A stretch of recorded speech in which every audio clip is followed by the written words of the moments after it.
लोग हमारा बुरा बर्ताव तो याद रखते हैं, अपना भूल जाते हैं। और जब गिले शिकवे होते हैं तो हमने उनके साथ क्या क्या बुरा किया उन्हें सिलसिलेवार याद होता है, लेकिन उन्होंने हमारे साथ क्या क्या बुरा किया ये उन्हें याद नहीं रहता। जबकि हमारा बुरा बर्ताव उनके बुरे बर्ताव के एक्शन का रिएक्शन था। हमने पहल नहीं की थी, हमने तो केवल हार कर रिएक्ट किया था। कब तक सहते हम? उन्होंने हमारे साथ जो बुरा किया या हमसे जो कुछ बुरा बोला होगा, एक दिन अपने सब्र का बांध टूटने पर हमने भी उनके साथ पलटकर कुछ बुरा बर्ताव कर दिया होगा, कुछ बुरा बोल दिया होगा। लेकिन उन्हें सिर्फ हमारा वाला याद रहता है, अपना वाला नहीं। रीजन है इसका, अपना बुरा किया केवल उसी कंडीशन में याद रहता है जब हम किसी के साथ इमोशनली कनेक्टेड होते हैं, वरना सिर्फ सामने वाले ने हमारे साथ क्या क्या बुरा किया वही याद रहता है।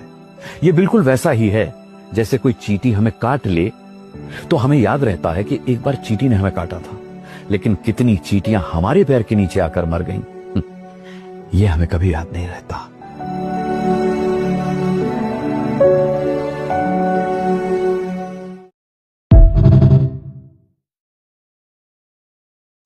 लोग हमारा बुरा बर्ताव तो याद रखते हैं, अपना भूल जाते हैं।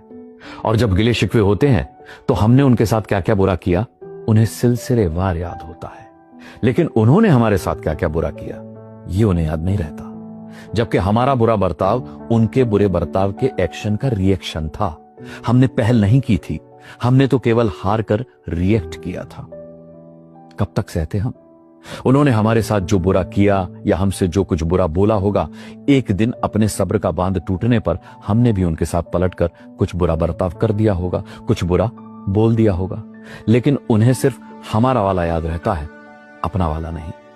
रीजन है इसका, अपना बुरा किया केवल उसी कंडीशन में याद रहता है जब हम किसी के साथ इमोशनली कनेक्टेड होते हैं, वरना सिर्फ सामने वाले ने हमारे साथ क्या क्या बुरा किया वही याद रहता है।